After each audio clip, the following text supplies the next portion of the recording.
and I could not get my feet under me. And the next thing I know is everything went black. And then I had an experience where I was seeing myself hovering or felt myself hovering at the end of the pool, the edge of the pool, out of my body. And I was able to see my physical body on the bottom of the pool. Scarlett, Heinbuch, welcome to Passion Harvest. I'm so excited to have you on the show. It's been a long time coming, and I'm really looking forward to our conversation today. Oh, thank you so much, Louise. I'm just excited to be here. I know it has taken us a while to get it together, and here we are. Yeah, really looking forward to it. Well, let's dive in. This is your show today. I'd love to start about when you had a near-death experience with drowning when you were 4 years old. That's right. Thank you. Well, that's exactly what happened at 4 years old. It was being in a swimming pool in a community area, very crowded, hot summer day. And my sister was there. She's just 13 months older, and my younger brother was in the kiddie pool. And my mother was trying to keep an eye on all of us. And there was a lifeguard, but as it was, I just kind of was in the shallow end and I kept bouncing back until my feet didn't touch the bottom anymore. And then I started gulping water and I could not get my feet under me. And the next thing I know is everything went black. And then I had an experience where I was seeing myself hovering or felt myself hovering at the end of the pool, the edge of the pool, out of my body. And I was able to see my physical body on the bottom of the pool. And back then, we had to wear these little pink caps. Well, they could be different colors, but they were very colorful. Maybe that was part of the reason. And I could see my little body on with the pink cap on the bottom of the pool, and I was aware that I was both of these things. That was my body, but I was me. And so I was floating at the edge of the pool and this awareness of love and peace and bliss. And I just loved being there. I felt so safe and so embraced. And I didn't want to come back. But I could also feel that hyper awareness of my mother's feelings. And when looked around and didn't see me, she came to the edge of the pool and saw me on the bottom. Now she's a nurse. And so she got me out and revived me because she didn't know what to do. And later, when we talked about it, she said, when I got you out, you were blue and you were not breathing. And for a while, you weren't with us. So she knew I had passed or was that close. But anyway, the thing about that experience was this was in 1964. This was way before there were even terms like near-death experience.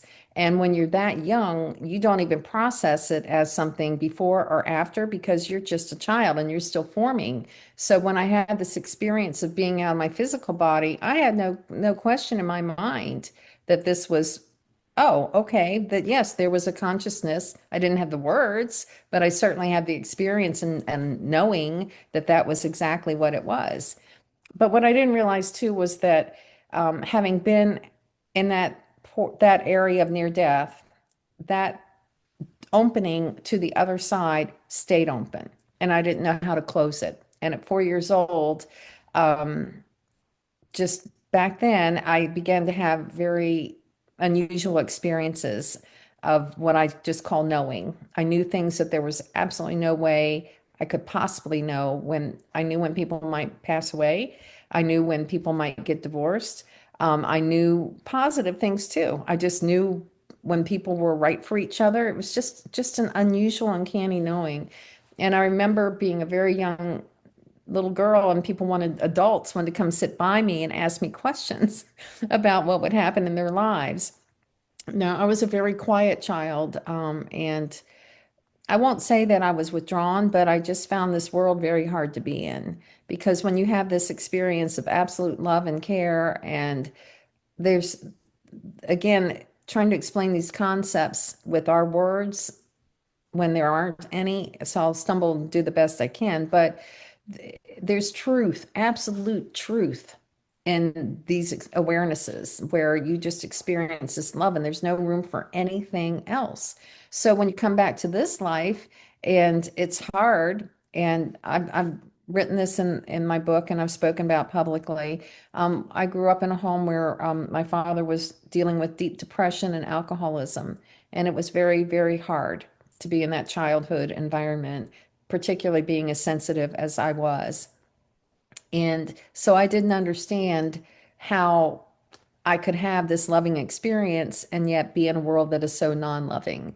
And it always confused me. And I could tell when people lots of times weren't being honest, and I couldn't understand that either. I was like, it's just so easy to tell the truth or to be honest. And why were people so convoluted in their communications and so cagey? And I just, this world did not make sense. But I had to live in it and grow up in it and find a way to bring what I could from what I learned from that experience, even without even consciously understanding its full impact and how I had changed, even when I didn't even know that.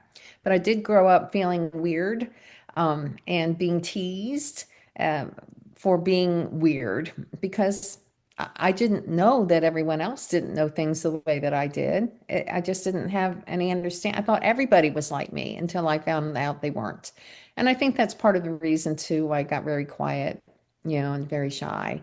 But anyway, the point being is that even with this knowing and awareness, that doesn't prevent you from having to go through life stumbles and make mistakes because we're still spiritual beings. Obviously, I was here for a reason, and I had to learn a lot about living this life, being human in it, making mistakes, making bad choices as I continued to grow up and not having kind of a good model to pick from. So, this is how life is. You're not exempt from, you know, life. You're just not going to be exempt. And so as the years went on, trying to bring this awareness with me, and when I was a teenager, I worked or volunteered at a crisis center, and they had after school programs. And so I always try to contribute. I worked two jobs in high school. It was very important to me to make money so that I could, get out of where I was. Um, so I was always hardworking. I always wanted to see how I could, help other people. I was a teen counselor. So all of these things, these were ways that I tried to take my experiences and benefit others. And that, I will tell you, Louisa, has been the theme of my life. And now, I don't mind talking about age because I'm grateful that I have gotten to this age. But I just celebrated my 65th birthday. I'm very grateful that I'm here for it. I continue every day to pray, how am I going to help someone else? How am I going to be um, useful? How am I going to say or do something that is going to benefit another human being on this journey together? Because that is the most important thing I would say to you and your listeners. The most important thing I understood, even at 4 years old, was that we were all connected, every single one of us. And if I wanted to continue to be on a path of grace, I had to honor every human being, because we were family. And I didn't care what culture they were from. I did not care. It was not about religion. It was not about race. It was not about ethnicity. It was there's no gender. This was family. And we were humans and we were in this together. And anything that hurt anyone else hurt me and vice versa. So I was called to love. And it's not meaning that I'm perfect or that I don't make mistakes or that I have, but I make my amends quickly these days.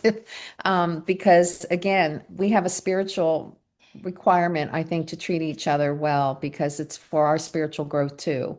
And you can't hurt other people or try to cheat them or lie to them without it somehow coming back. I've seen it over and over again. And so living with integrity, living with love and kindness and compassion toward others, it shouldn't be so hard. But we're in a world now where it is difficult. And so that's one of the reasons why I'm having conversations like this, because this is the only way at this point where I feel like I can make a difference with these experiences by helping people understand that love is the path and it is so important. And that anytime we have an opportunity to help others, we are enriching our own spirit as well. And anytime we don't do that, we make ourselves poorer for it. So these are just some points I wanted to point out that I have learned over time It has not changed. In fact, it's strengthened. So I'm trying to bring a message of how important love is, and also that we are so much more than these bodies. This is just the vehicle that we get about in this earth plane, but we are spiritual beings, and there's an incredible consciousness that is full of love that I firmly believe everybody can tap into. And I don't even think you have to have a near-death experience to do it. There are multiple ways to connect to that loving force field. So that's part of what I wanted to talk about too. Let me take a pause there and see if you have any questions at this point. Well, first of all, thank you so much. And just it just remind I mean, of course, the theme is love, and that's what it's all about, just kindness to ourselves and to others. We so often forget in our humanness, life can beat us down, and Yes. we experience so much conflict or contrast or trauma that we forget kindness to others and kindness to ourselves. And you spoke, I mean, I'm just rambling here, but you spoke about, of course, even you as a guest once said, I had a near-death experience. I went to the penthouse, basically, but you spoke about that your life has still not been perfect, and intuition.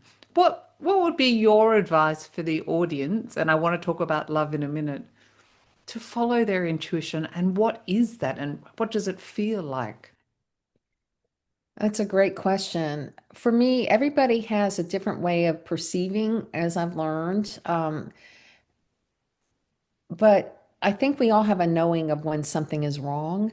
And I think that that is important to listen to.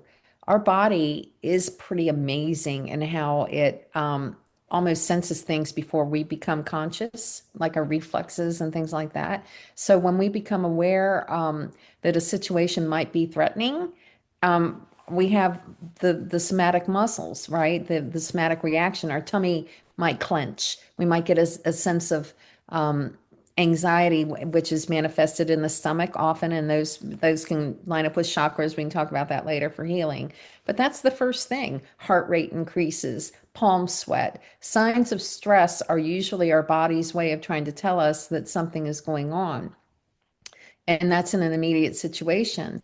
But people have all kinds of intuitive knowing from dreams, from a flash, from a smell, or some auditory, or like I said, there's just all kinds of ways of seeing things. I have friends who've, tried to explain their ways of knowing. And so for everyone, it's different. But for me, knowing is coming in all of those things, in flashes and dreams, awarenesses. Silly case in point. When we were getting ready to go up buy a house in another state, at one point they had to do an inspection on some sort of reading for radon, for example. I woke up that morning in my state seeing the number of what it would be and saying, uh-oh, we have a problem. Well, this was way before they even called us. And I saw the numbers like 11.7, and I told my husband, I said, look, this is a problem. And we got the call, and exactly it was that at the time that I saw it. So there's no way, and in and of itself, that's not a life-threatening situation. It's just a knowing. Sometimes that happens all the time. And with people, I will say that when we talk about love, one of the things I've been able to tell is when people are going to get married. And this has happened more frequently than just one or two times. It's just, I know that these people are meant to be together. And this can be the first date, or someone tells me about something or whatever. And it's like, oh, you're going to get married. You belong together. And it's just a knowing. And that has happened over and over again. So I'm saying maybe I should be called the love doctor at this point, because Yes. I can tell you for sure whether your relationship is going to be the one or not. Doesn't mean it'll be perfect. No relationship is, right? But when there's a destiny to these relationships, and I have that sense of it, that it's so strong. And in fact, I had one friend who was in love with this person, and he ended the relationship, and her heart was broken. And I said, I just don't understand. He is the one. He is the one. Well, it turned out he had to go do some soul searching, and he came back, and he was the one. And I was got able to go to their wedding and celebrate with them. So I was like, this didn't square with my knowing. and he was the one for him to leave, but they got back together. And so it's just an unusual, uncanny kind of knowing, and it seems kind of specific to things. But even when my grandfather was getting ready to die, I woke up that morning knowing that he would die that day and that evening, and I knew exactly what time. It just flashed into my mind. So I say flash, Interesting. and that's how it was. To me, it's just I knew it to be true. And when he did pass that evening, the I had seen 11:17, and he passed at 11:15 according to the clock on his side dresser because I was with him. And it turned out the clock was 2 minutes slow. So I was actually Wow. it was still correct. It was just because I noted that I was like, oh wow, Grandpa was trying to tell me he knew, and he timed it to the minute. And I thought that was very interesting because it made me realize that people might have more choice in the matter of when they leave life than we often know. So things like that, senses of protection. I find intuition is can be very protectionary, and where people go, kind of around it, they often say, I knew something was wrong, and I just overrode that. But we do know our knowing and our senses of self-preservation and intuition are pretty strong, unless somehow life has gotten us to the point where we can't listen clearly, and that happens Yes, a lot too. I've experienced that myself as well.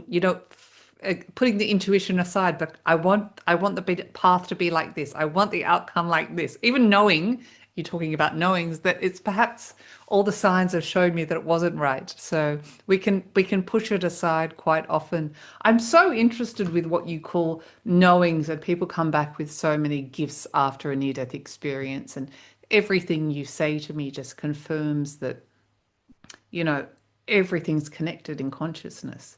Mhm. We're all connected. But with the knowings, the future knowings, does that mean the future's already occurred? This is what's so interesting, and I have wrestled with this versus free will and destiny.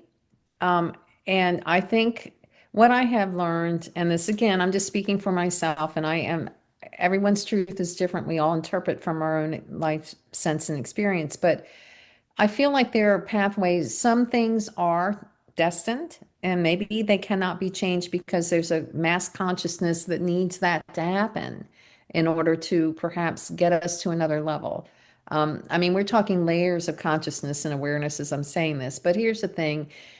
I also believe that we do have free will. If we didn't have free will, then we would just be like robots, just living through this life and doing everything that we're supposed to do. And then what's the point? How do we grow and evolve as human beings? So I feel like there is destiny, but there's also choice. And we can walk away from a destiny pathway. The best way I can describe it to you is here's how I see it. We live in this Milky Way galaxy. We are one small planet in billions, perhaps trillions of galaxies. We can't even fathom how much is out there. But what we do know is that on this planet, there's certain rules that we have to live by and certain things that have to be true. But there's also so much and so much input, and everything is, I mean, when you think that we're sitting here talking, you're in France, I'm in Virginia, the world is spinning at a rate that we cannot even fathom, and yet we're in our chairs and not flung out. So there are physical laws that keep us in our chairs, and yet are invisible connecting points. So I think we always have a choice. What I tell people when I've done work with them and they're saying, I don't know what my future should be like. I don't know what I want. I just know I'm not happy now. And so I say, well, let's just say that in this universe, there's infinite numbers of possibilities of every path you take from this second on is going to change your future. Every choice you make from this second on will change the whole string of events of your future. So let's just say that in your spiritual understanding, there's one particular pathway that is going to meet your spiritual goals more so than any other. Not that anyone is particularly wrong, but maybe there's one that will be more fulfilling for you ultimately, that one pathway.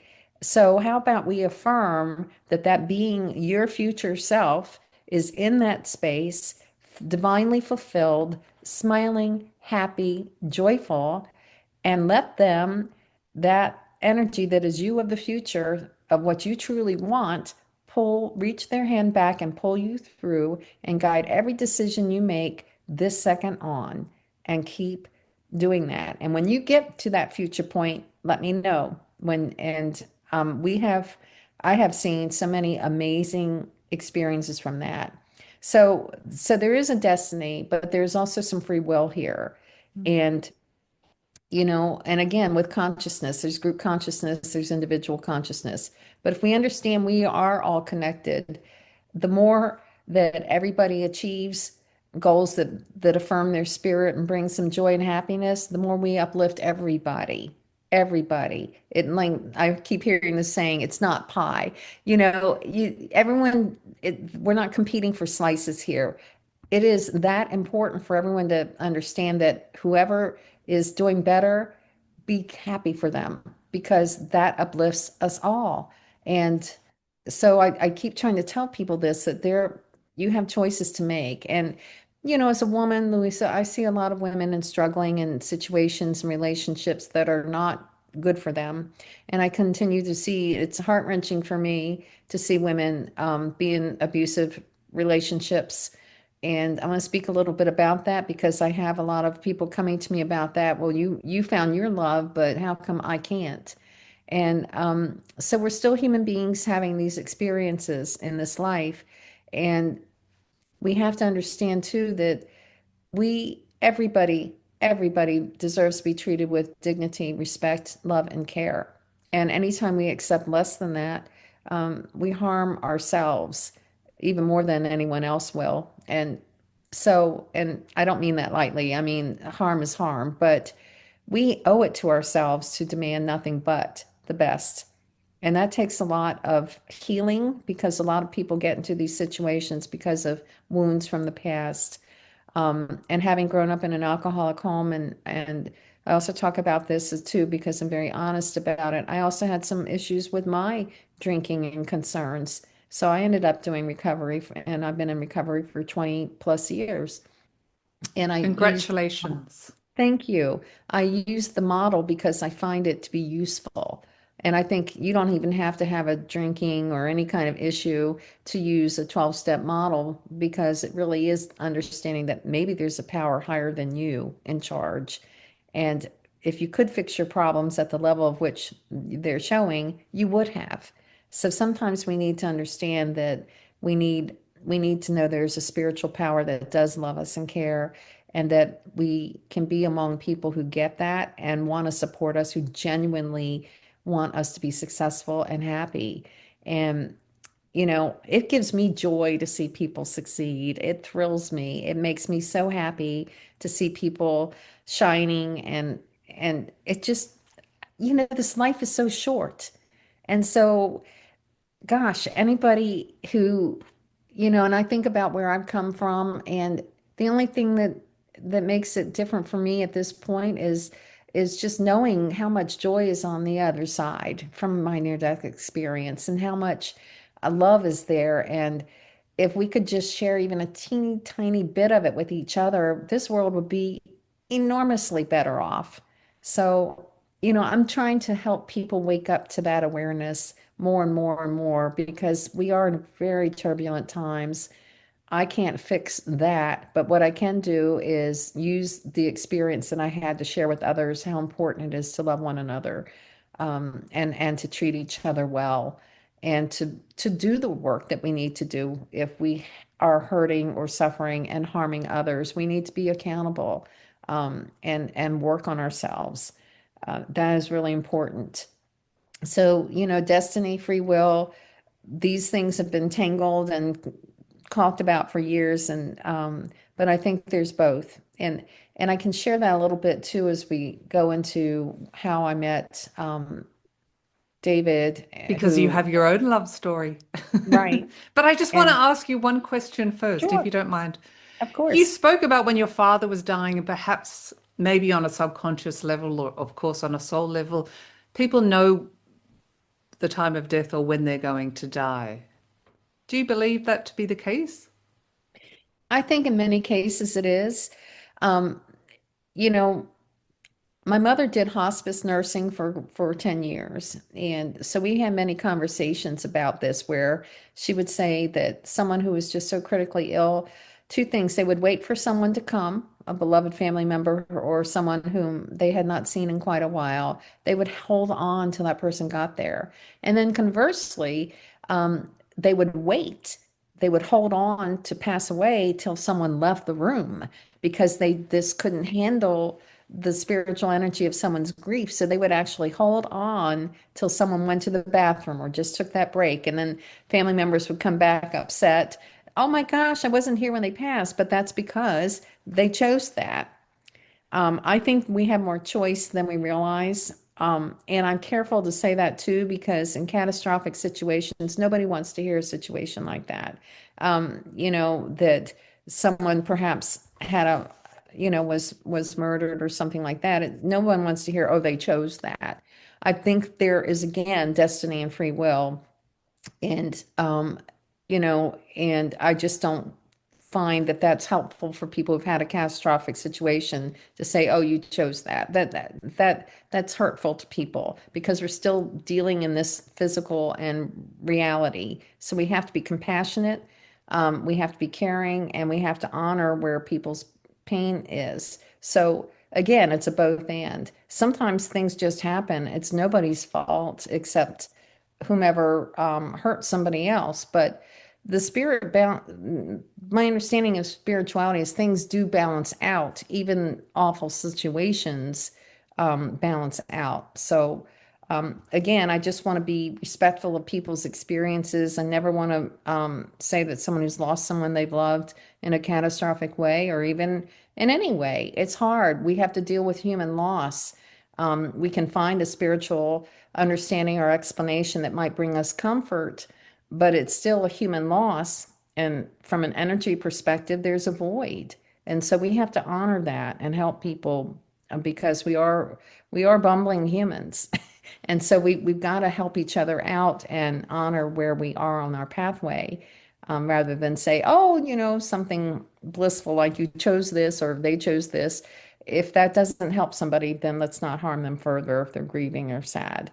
So we have to, again, it's about how are we going to meet someone's needs and show up in a loving way that is compassionate, kind, and caring. And that's to me what's really important, because what I might understand from my experience, someone else might not even be near to that, and it will just be painful to them. So it is kind of being sensitive to others' feelings, and understanding, I have a responsibility to kind of meet people where they are and care about where they are, not just shove at them what I understand. Does that make sense? Yes. Yeah. Oh, sorry. Thank you, Scarlett. No, no, no, definitely. I'd love to move on, but first, where's the best place for people to connect with you? Well, I have a website. I am not doing active work these days or healing work, and I've had to explain that, and we can get into that a little bit in a bit, but Mhm. I tried to put as much information on the website as possible about where I am today, um, why I wrote the book, and because it's deeply personal, but I felt it was really important to get the facts out, um, and just any events that I am doing right now. For example, when this um, conversation goes live, I'll post it on my website so people can hear what I'm saying. I really just am trying to communicate to people about love and healing and care and give what I've learned to help them, but I'm not doing actual healing work other than praying for everyone who contacts me. That's wonderful. And I will leave a link in the show notes below for everyone that wants to reach out to you or look at your website. Now, Thank you. your own love story, Scarlett. And a big congratulations on your book, We Met on the Other Side. I'm going to pass it over to you because it's an incredible story. Is it okay to hold up the book and show people the Yes, cover? please go for it. Thank you. This kind of captures it. The artist who did it was Mike Clellan. He did the cover design. So thank you, Mike. But this is really important. This event, this healing experience, and the shared near-death experience is a term that I coined because of what happened with David and I. And it's happened 20 years ago this fall. So it's been a very long time now, and we've had a lot of time to really process what has happened and try to find ways to explain it to people in a way that can help make sense. But basically, the story is this. David was 20 years ago, he was in a coma on life support with his lungs in respiratory arrest. His kidneys had also failed. He had sepsis, double pneumonia, blood clots, heart arrhythmia, and he was in a paralytic coma. And he was, at the time that I finally went in to see him to do some healing work, he had a chest tube from one lung that had collapsed.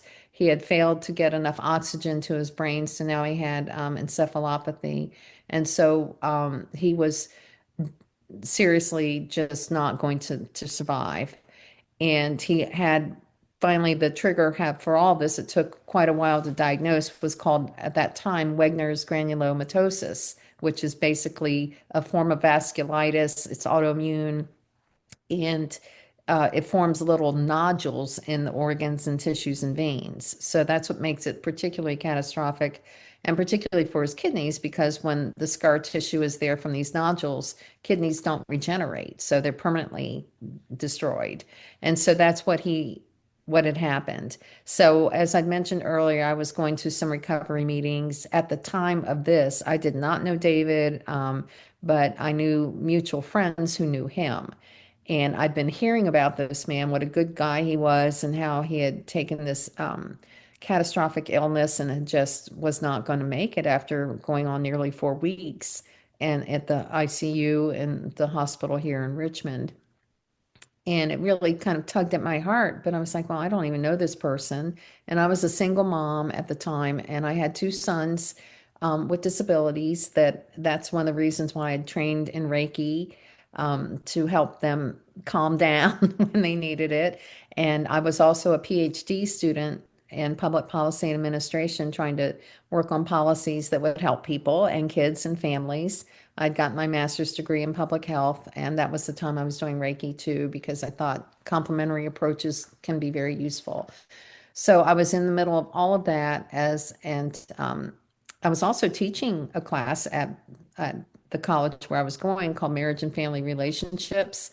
And I joke about that because I'd gotten that class because to teach it. I told the hiring professor that, well, I've made every mistake you can, so I can certainly tell the students what not to do. And he laughed, and we had a great discussion, and I loved teaching that class. So all of this was happening in this one semester from September 2005 to basically December. So you've got this window of time where this experience happened. So ultimately, David's mother was in San Francisco. She had gotten a call on September 22nd, 2005.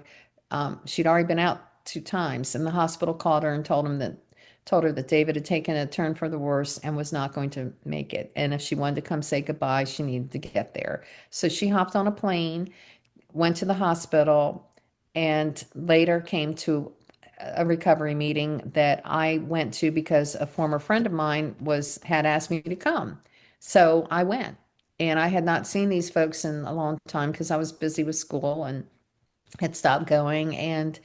But I saw his mother, and there was something about her that just touched my heart. Her stoicism, her compassion, and she was standing there thanking everybody for the care and concern they had given to David, because he had just come out from the West Coast to do a financial services contract job and had gotten so ill.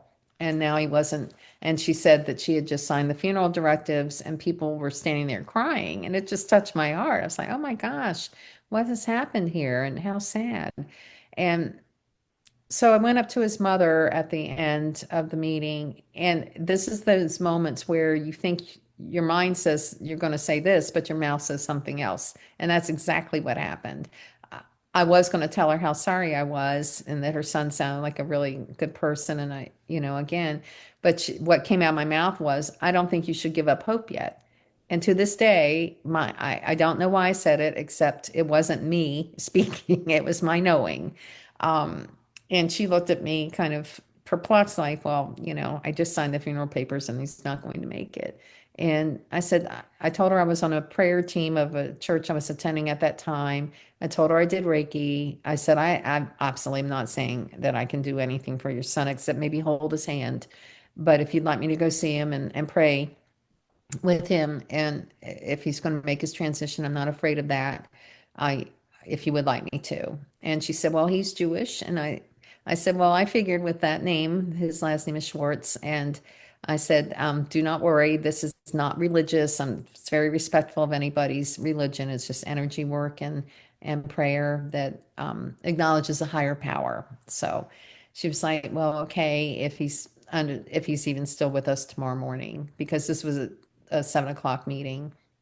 So I went home and I was like, I don't even know why I even offered this.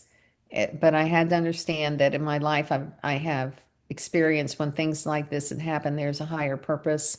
And this is a spiritual calling. And this is beyond my human self, because with my human limitations, I was berating myself saying, I don't even have gas money to put in the car to make the trip to the hospital. I'm working, I'm a student, I'm a single parent. I've got my stipend to live off of. So there's no extra cash for even to go see somebody that I don't even know. This man's a complete stranger. There's nothing I can do. He's desperately ill and he's probably not going to survive. But I was like, well, I guess my higher power wants me to go and pray. So I said, God, I don't know why or what to do here, but I'm going to say, if he's still alive tomorrow morning, I'll call the hospital, and if he's there, I'll go. So I had a class to teach that Friday. This is now September 23rd, 2005. So I called the hospital. He was still alive, and which surprised me. So I went there, and again, he was in the ICU, and his mother had to add my name to the list, which there was some question whether she had or not. So I just sat there patiently waiting, and then they let me go back to see him. Now, he was in a Catholic hospital, and I said I was there to do Reiki, and they kind of knew what that was, but still, he's very, very, very fragile. I mean, he's unconscious, and the only thing keeping him alive at that point were the machines. And so, still, mom, as a nurse, had always told me when people are in a coma or unconscious situation, talk to them like they're awake always, because you don't know what they can hear, what they can't. And you never want to say anything that's negative or derogatory or anything other than pretend they're awake. So I walked up to his bed and introduced myself because he didn't know me. I'm a complete stranger to him as he is to me. And asked his permission. I told him why I was there. I said, I met your mother last night, and I met many of your friends who really love you. And this is the reason I'm here. And if you would like for me to work with you, I will, but I need your permission. And I said, and I can hear you if you want me to, and if you don't, that's okay too. I said, but you're in charge. And that was important to also let him know this was his life. And just because he was in a very vulnerable situation didn't mean I couldn't respect his choice. So I just stood there and I felt a puff of air, and I was like, okay, there was nothing that could have done that air puff, but it did. So I took his hand and felt, just as I continued to hold his hand, I said a prayer, and I felt my heart and spirit open with such compassion and such sorrow. It's like, oh gosh, what has happened to this person? I could feel feelings around him. I could feel shame and guilt, and I was like, oh, this is sad. It's like seeing a long lost friend in a bad way. So I said to him that if you have some unfinished business and you want to come back, I don't know why I'm telling you this, but I will make a promise that I will come see you through this. But if you want to go, please, please know you are totally loved, and that there's nothing you could have ever done that you are not loved. And go in peace, go in light. And I said, this is your choice. And it is your life and your choice to make. But again, if you decide you want to come back, I will do my best to help. So I did my Reiki treatment with him. There wasn't much energy. He did not respond. And I thought, well, he's going to go.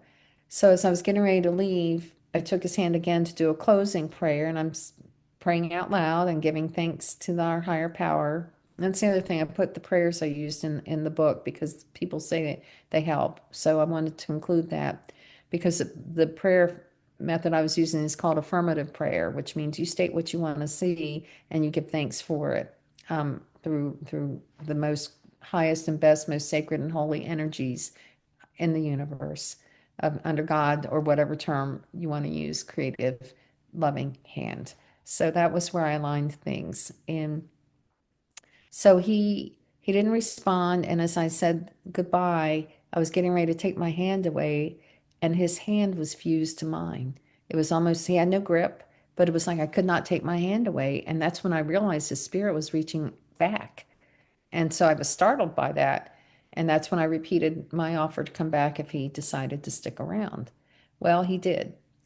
I went and worked with him for 12 days, twice a day, and it was very intense. And I experienced energy and moving in ways I have never encountered, like through him, around me, like we were wrapped in an infinity sign of energy.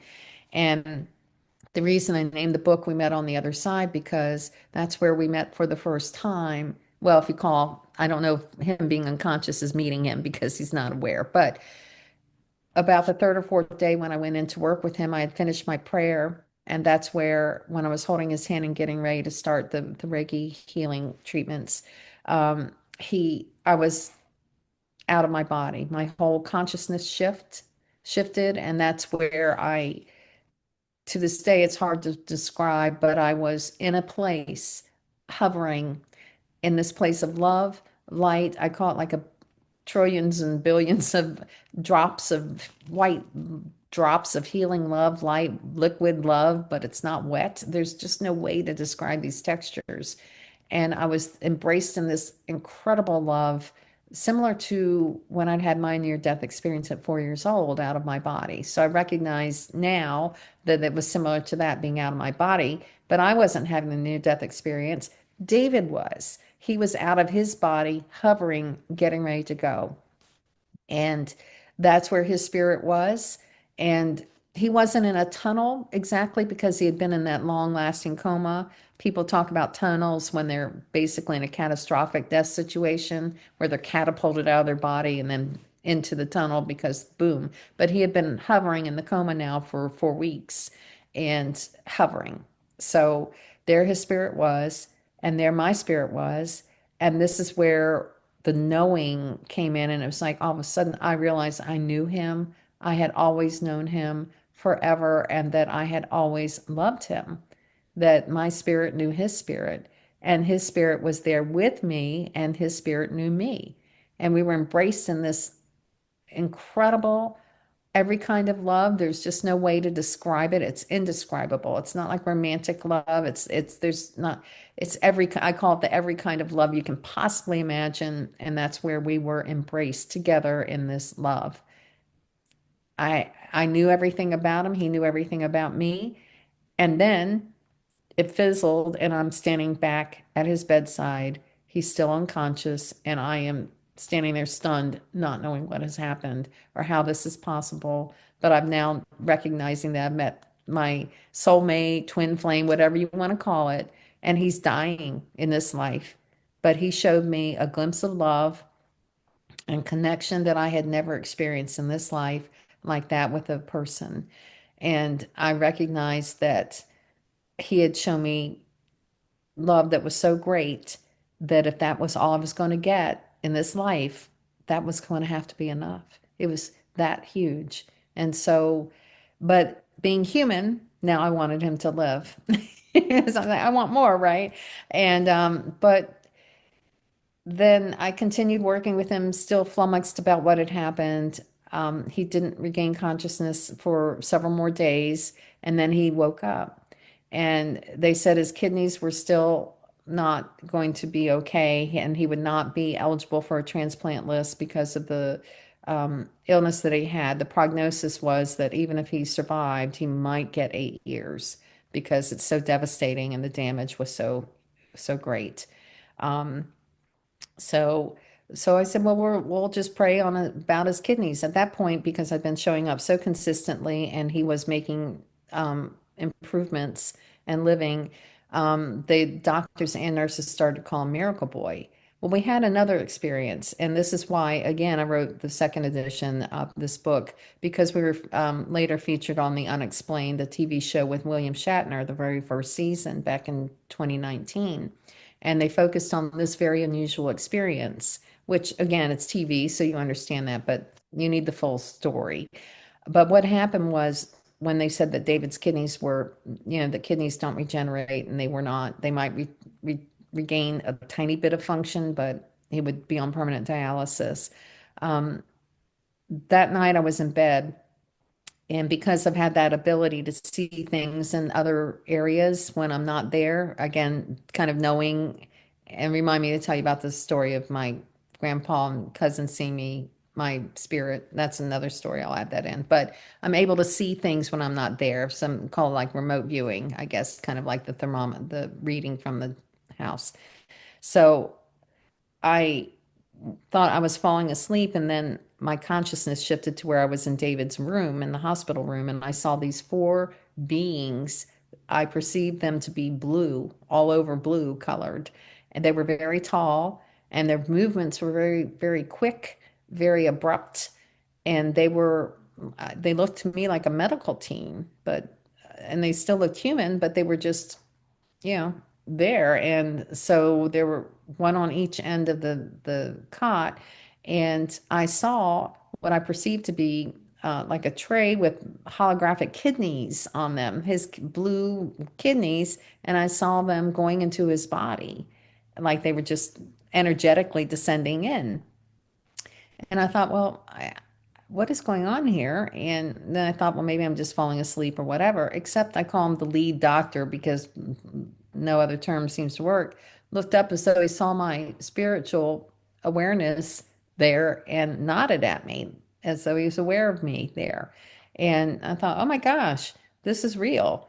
So the next day I went in, and his kidneys began to improve. And then the nephrologist came in and said, as the days rolled on, he said the kidneys are increasingly getting stronger and stronger and stronger until they return to full capacity. And that's why they started calling him Miracle Boy, and said there's no medical explanation for how this has happened. We cannot explain how his kidneys regenerated or recovered completely to 100% function. And so that's what the show focused on the blue beings. It was just a 3 minute clip, but so they focused on that. But to this day, I don't know who those beings were, or again, we've got a big universe here that we can't explain, and that had been my prayer in this dimension and any other I had said. So somehow other dimensions, because of our shared, and I called it a shared near-death experience, because of us being in that dimension, me being able to have a near-death experience and be out of my body, something happened during all this time of working together where he had all these types of unusual experiences. But in the 12 days that I worked with him, when he woke up, he did have the kidneys healed. He made a stunning recovery. There was no brain injury, again, unexplained. And he was still very weak and sick. Obviously, he had a long road of recovery ahead of him, but he survived. And people say, well, do you remember, does he have the same memories of you do of being out of body, meeting there? And David explains it this way. He said, I was under so much medication to keep me alive that I don't have a conscious memory, except that when I opened my eyes, I was instantly in love. I knew I was going to marry you. I knew everything about you, and there was no way I could have. I didn't even know your name. I mean, we had never met, but he said he knew. And and David, I didn't believe this because again, I didn't know what kind of love this was, but this man was very, very ill, and I just, again, didn't know how any of this could work out, because we had a lot of things going on in our respective lives, and he had like I said, a very tough road ahead of him. But but when there's a force in this universe of love that is greater than me and my human self. and his too. And that's exactly what happened. We were married 6 months later. And that's been, it'll be 20 years ago that we met this fall. We've been married 19 years, and his medical records have been reviewed by not only the folks on the show from the Unexplained to verify that this is correct, that there is no medical explanation, and a local doctor here who's very well respected and reviewed also his medical records to verify it. So again, it is a documented, unexplained healing. So, when the show did explain it or put it out there, people got the impression that I was a great healer and could heal anybody or call the blue beings at any time. And so that's also why I wrote the book too, to explain that it's not about me being the healer. It's really about David. I'm a facilitator, I think, is what it is. Everybody's healing is up to them. And you can't just heal people against their will. And not only that, people have a choice. And I've had a lot of people say to me, well, can you help someone heal? And I know they don't want it. They are ready to go. And death can be healing too. Death is an answer, because, and that's the other thing. I know, and David knows what's on the other side. And it's so beautiful. I wonder, we are here for this reason, but we don't have to fear death, nor do we need to hasten it. But we do need to respect that it is an ending of a cycle on this earth journey, and one that we will all face at some point. And so the only thing, when I talk about these experiences, and they are important, but the importance of them is to bring comfort and awareness to people about that it is truly a loving, beautiful environment. And people have had negative experiences. And again, we have to look, we only perceive, right, based on our individual experiences and awarenesses. And if people are having negative experiences, I look at that as a need for healing too, and love and compassion and care. But what I have learned the most from my near-death experience, from this shared near-death experience, and this love journey that David and I've had the privilege to walk one day at a time, and we know each day is a gift. We really do know that. Is that it is even more important how we live our lives today. It is required of us to be our best selves and to be good to other people. We feel it even more acutely because we know that even though there's love and care on the other side, our spirits still are accountable. We can't just willy-nilly harm people and expect that there's no consequence. The spiritual all balances everything. So there is a balance. People talk about karma, reincarnation. My experience has been with David. He was my forever love. So maybe we've had other lifetimes. That has not been a big focus of our relationship, but I don't discount it. I mean, there's a permanence and an infinity feeling to our relationship, and that's my understanding of this universe too.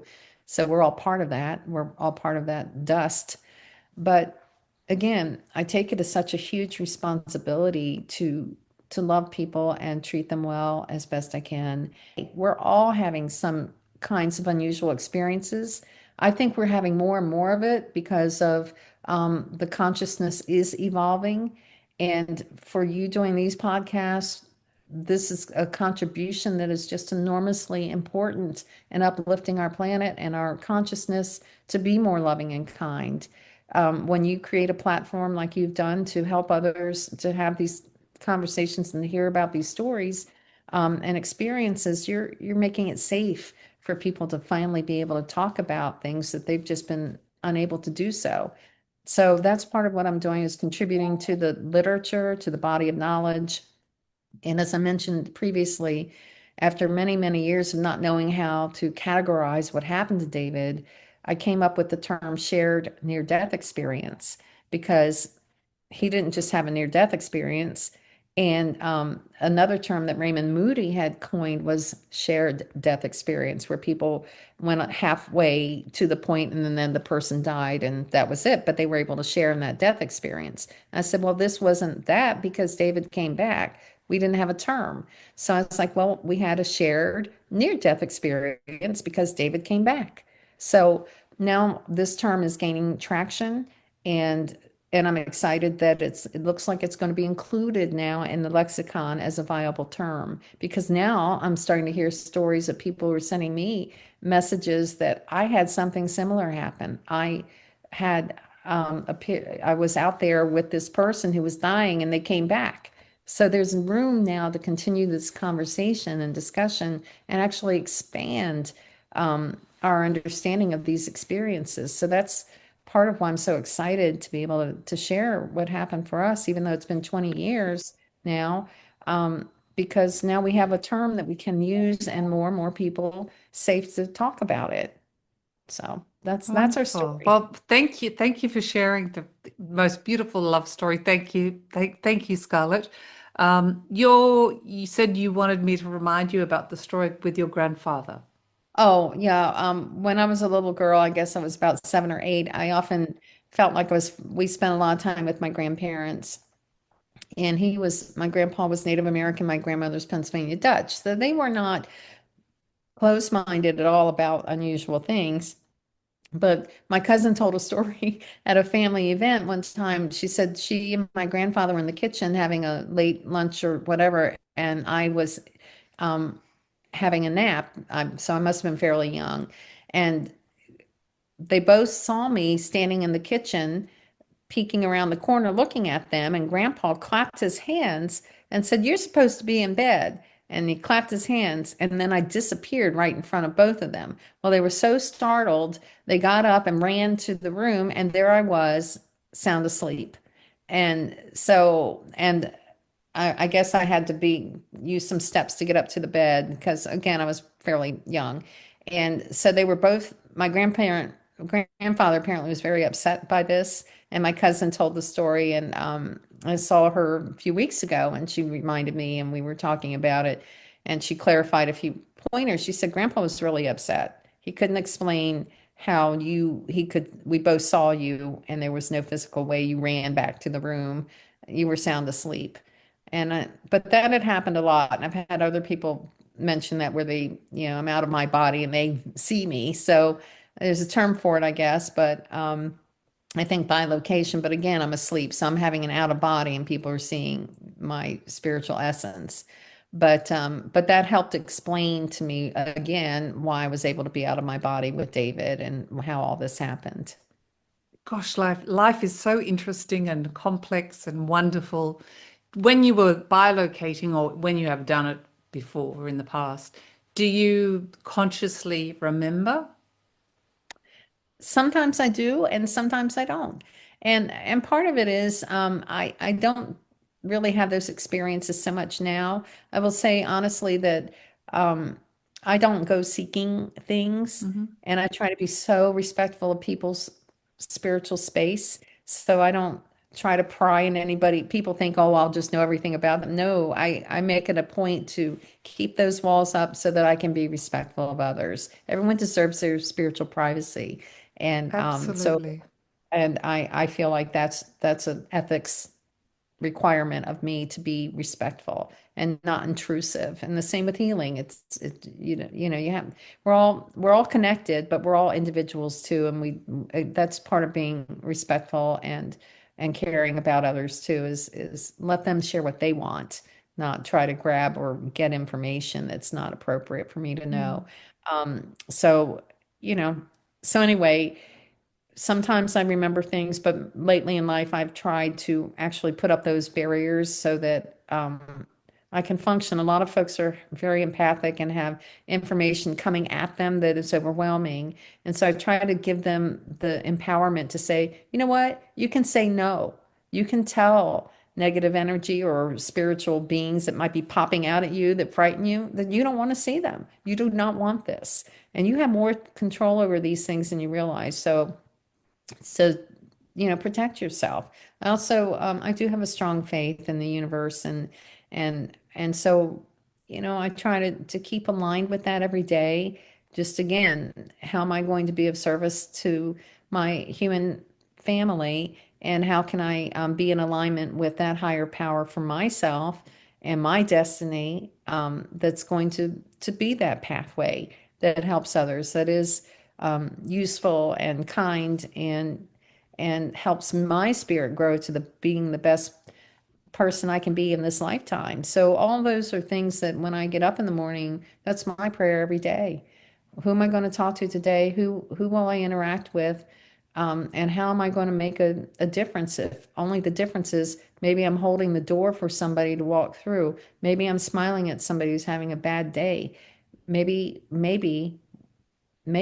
whatever it is that gives me an opportunity to show somebody some love, and love shows up in all kinds of ways, small and large, then that's, I feel like I'm fulfilling my destiny. And I have a choice, right? I don't have to, but I feel like I have a responsibility to just remind people that they're more powerful than they realize. Um, and on some things where they're not powerful, they still have a choice on how they choose to show up in this world. And if they choose kindness and love, it's going to come back too, and it will help our world be better.